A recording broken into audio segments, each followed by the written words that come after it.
हे guys, my name is Jyoti and welcome back to my channel food books and music. आज आपण बनवली आहे बांगडा थाळी. हे बघा अशा पद्धतीनं. त्यासाठी मी 2 बांगडा स्वच्छ धुवून घेतलेले आहेत. त्यावर आलं लसूण आणि कोथिंबीर याची पेस्ट लावली. त्यानंतर त्यावरती चवीपुरतं मीठ टाकलेलं आहे.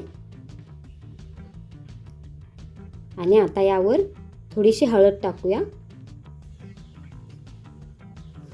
त्यावर थोडीशी धनेपूड आणि थोडासा गरम मसाला इतकं सगळं टाकायचं आणि हे असं मस्त असं लावून घ्यायचं. याला थोडीशी कोथिंबीर टाकली आहे मी इथं आणि हे सगळं असं मिक्स करूया. वा, ह्या थाळीमध्ये मी फक्त ना सोलकढी बनवायची राहिली माझी. मी या थाळीसाठी कोळंबी करी म्हणजे कोळंबीचा रस्सा आणि बांगडा फ्राय, तांदूळाची भाकरी आणि भात असं बनवलं आहे. हे बघा अशा पद्धतीने याला हे लावून घेतलं मी. हे लावून घेतल्यानंतर माझ्या लक्षात आलं की आपलं काहीतरी राहिलं आहे. आंबट असं काहीतरी लावावं लागतं माशाला. त्यामुळं नंतर मी यावरती थोडीशी लाल तिखट राहिलं होतं माझं टाकून घ्यायचं आणि एक लिंबू थोडासा यामध्ये मी पिळून घेतला. हे बघा अशा पद्धतीनं लिंबू पण पिळून घेतला यावर आणि लाल तिखट पण राहिलं होतं. हे सगळं लावून घेतलं. आणखी एकदा मी याला व्यवस्थित आतपर्यंत खाचामध्ये त्याच्या सगळा मसाला लावून घ्यायचा आणि एक 15 ते 20 मिनिटासाठी याला मॅरिनेट करत ठेवायचं. तुम्हाला जर कवरिंगमध्ये अंडा आवडत असेल ना तर अंडं पण लावलं तरी चालेल. आता हे बाजूला ठेवून देऊया. आता मी कोळंबी ही स्वच्छ धुवून घेतलेली आहे. त्या कोळंबीला सुद्धा थोडीशी आलं लसूण आणि कोथिंबीरीची थोडीशी पेस्ट, थोडीशी हळद, थोडंसं मीठ चवीपुरतं, एकदम जास्त नाही टाकायचं, थोडंसं टाकायचं इथं मीठ, आणि थोडीशी कोथिंबीर आणि धनेपूड पण थोडीशी मी टाकून घेतली इथं. हे बघा अशा पद्धतीनं थोडीशी धनेपूड टाकून हे मस्त असं मिक्स केलं सगळं आणि याला एक 10 मिनटं ठेवून द्यायचं. हे बघा अशा पद्धतीनं. आता आपण कोळंबीला फोडणी टाकूया. त्यासाठी एका भांड्यामध्ये तेल घेतलं मी आणि आता यामध्ये कांदा आणि टोमॅटो टाकून घेऊया. कांदा थोडासा भाजून घ्यायचा, गोल्डन थोडासा ब्राऊन होईपर्यंत. चॅनेलला सबस्क्राईब करायला अजिबात विसरू नका. खूप छान असं कोळंबी, खूप छान म्हणजे पटकन होणारा पदार्थ आहे कोळंबीचा. कांदा भाजला. इथं मी टोमॅटो टाकून घेतलं. टोमॅटो पण भाजलेला आहे. आता थोडीशी आलं लसूण आणि कोथिंबीरीची पेस्ट टाकायची यामध्ये. ही भाजल्यानंतर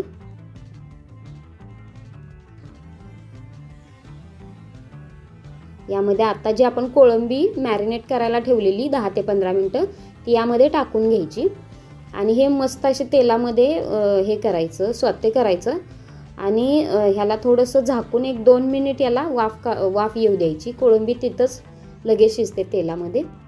हे बघा इथं मी परतवून घेतलेली आहे कोळंबी आणि तिला झाकून ठेवले 1 मिनिटभर बारीक आचेच्या गॅसवर. आणि हे बघा हे अंगचं पाणी सुटलेलं आहे तिला, कोळंबीला. वा, आता यामध्ये मसाले टाकून घेऊया. थोडासा गरम मसाला, हळद आणि धनेपूड. माझं हे कायमचंच असा मसाला आहे, धनेपूड आणि गरम मसाला. तुमच्याकडे धनेपूड नसेल तर नाही टाकली तरी काही हरकत नाही, आपण कोथिंबीर वापरतोयच. हे सगळे मसाले मी टाकून घेतले, थोडेसे भाजून घेतले. आता यामध्ये लाल तिखट टाकूया. हे बघा लाल तिखट माझ्याकडे बनवून ठेवलेलं असतं, ते मी यामध्ये 1.5 चमचे तरी ॲड केलेलं आहे.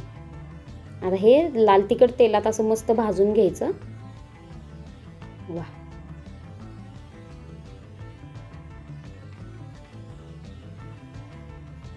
आता यामध्ये नारळाचं दूध मी बनवून ठेवलं होतं, एक बाउलभर तरी नारळाचं दूध यामध्ये ॲड केलं आणि याला असे उकळी येऊ द्यायची आता.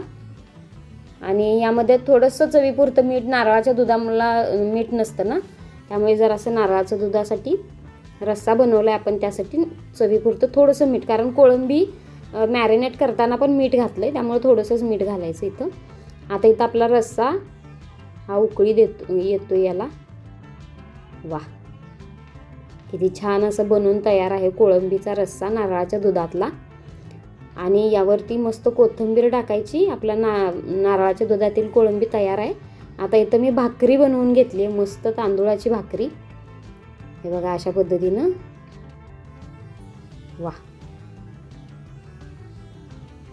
ही अशी मस्त भाजली भाकरी आणि अशी टमटमीत फुगली आहे बघा.